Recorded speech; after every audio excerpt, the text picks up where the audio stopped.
Bismillahirrahmanirrahim. Assalamualaikum warahmatullahi wabarakatuh. Alhamdulillah, kita berjumpa lagi dalam Syiar Ramadan tahun 1447 Hijriah di channel YouTube Agranita IPB University. Pada episode ini akan menceritakan tentang kisah kaum muslimin di awal kenabian Muhammad Rasulullah SAW. Allahumma sholli ala Muhammad wa ala ali Muhammad. Pada masa awal kenabian Muhammad Rasulullah SAW, sangat banyak ditentang oleh orang-orang di sekitarnya.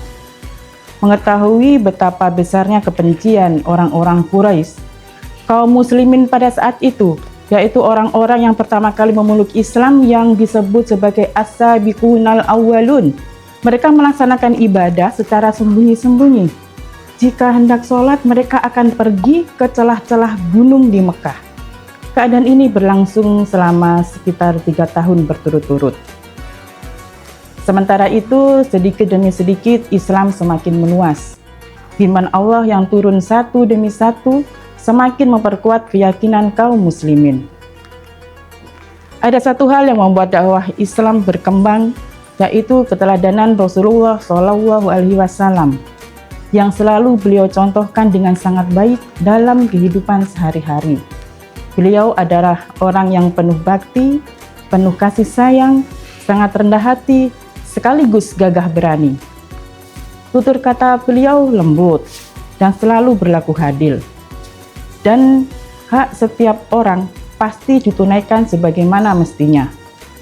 Perlakuan Rasulullah terhadap orang-orang yang lemah, yatim piatu, orang sengsara, dan orang miskin adalah perlakuan yang penuh kasih, lembut, dan sayang. Pada malam hari beliau tidak banyak tidur. Beliau bertahajud dan murojaah wahyu yang disampaikan Allah kepadanya. Beliau selalu merenung tentang nasib umatnya.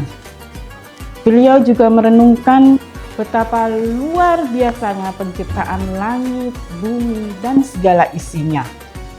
Seluruh permohonannya dihadapkan hanya kepada Allah Subhanahu wa Ta'ala.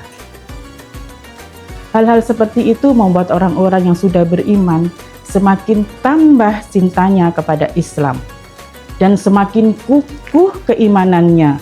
Mereka sudah berketetapan hati meninggalkan sesembahan nenek moyang mereka. Dan mereka tidak takut lagi siksaan orang-orang kafir yang membencinya. Lalu, bagaimana dengan keluarga beliau? Apakah beliau juga berdakwah kepada paman-paman beliau, yang sebagian dari mereka merupakan para pembesar Quraisy yang sangat disegani? Apa yang mereka lakukan ketika mereka tahu bahwa Rasulullah mengajak meninggalkan sesembahan berhala yang telah begitu lama diwariskan oleh nenek moyang mereka?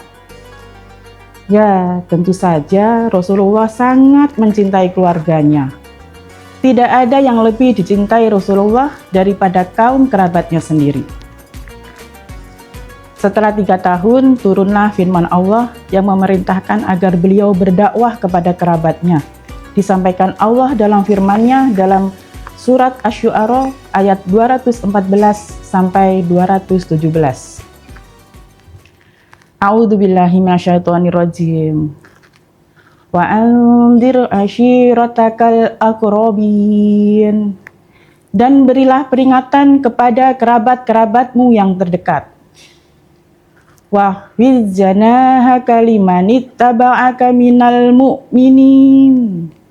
Dan rendahkanlah dirimu terhadap orang-orang yang mengikutimu, yaitu orang-orang yang beriman.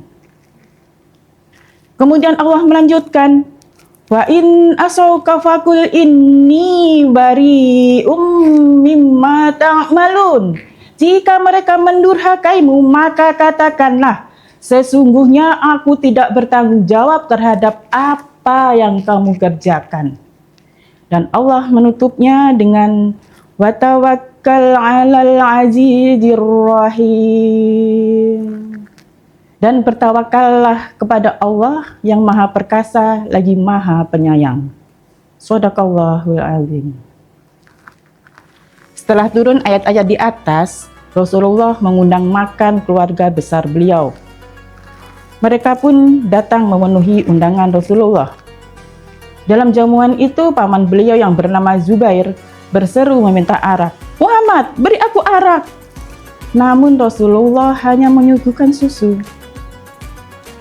Setelah mereka makan, Rasulullah berdiri dan berkata, "Saya tidak melihat ada seorang manusia di kalangan Arab yang dapat membawa sesuatu ke tengah-tengah masyarakat lebih baik dari yang saya bawakan kepada kamu sekalian. Kubawakan kepada kamu dunia dan akhirat yang terbaik. Allah telah menyuruhku mengajak kamu sekalian. Siapa di antara kamu yang mau mendukungku?"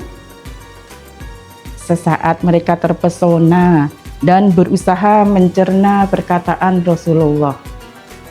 Namun kemudian semua orang menggerutu dan bangkit hendak pulang. Tiba-tiba mereka dikejutkan ketika Ali bin Abi Thalib yang masih sangat remaja bangkit seraya berseru lantang, "Rasulullah, saya yang akan membantumu. Saya adalah lawan bagi siapa saja yang engkau tentang." Rasulullah menepuk bahu Ali sambil berkata kepada yang lain, "Inilah saudara saya, pembantu dan pengganti saya. Ikuti dan patuhi dia." Ya, serta-merta meledaklah tawa para hadirin. Seseorang berkata kepada Abi Thalib, "Lihatlah wahai Abi Thalib, ia memerintahkan engkau supaya mendengar dan mematuhi anakmu sendiri." Semuanya tertawa dan meledek. Kemudian semua orang bubar begitu saja.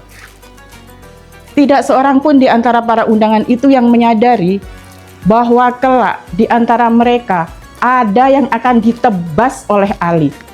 Ali memang bersungguh-sungguh dengan kata-katanya itu. Pada saat itu juga ada seorang bernama Walid bin Mughirah. Ia mempunyai dua sahabat yang merupakan penyair hebat. Dengan syair-syairnya mereka berusaha menjelek-jelekkan Rasulullah SAW. Dengan syair, Walid mempengaruhi orang banyak dengan dua sahabat penyairnya itu. Meski ajaran Rasulullah SAW meluas dengan cepat, penduduk Mekah masih sangat berhati-hati dan tidak terlalu menghiraukan. Mereka menduga ajakan Rasulullah itu akan hilang dengan sendirinya dan orang akan kembali menyembah kepercayaan nenek moyang mereka, yaitu yang menang pasti Hubal, Lata, dan Uzza. Itulah pikir mereka. Mereka tidak sadar bahwa keimanan murni yang diajarkan Rasulullah SAW tidak dapat dikalahkan. Begitulah sedikit kisah di awal kenabian Muhammad SAW. Masih banyak kisah seru lainnya. Penasaran dengan kisahnya? Ikuti episode selanjutnya tetap di channel YouTube Agrianita IPB University. Sampai jumpa. Wassalamualaikum warahmatullahi wabarakatuh.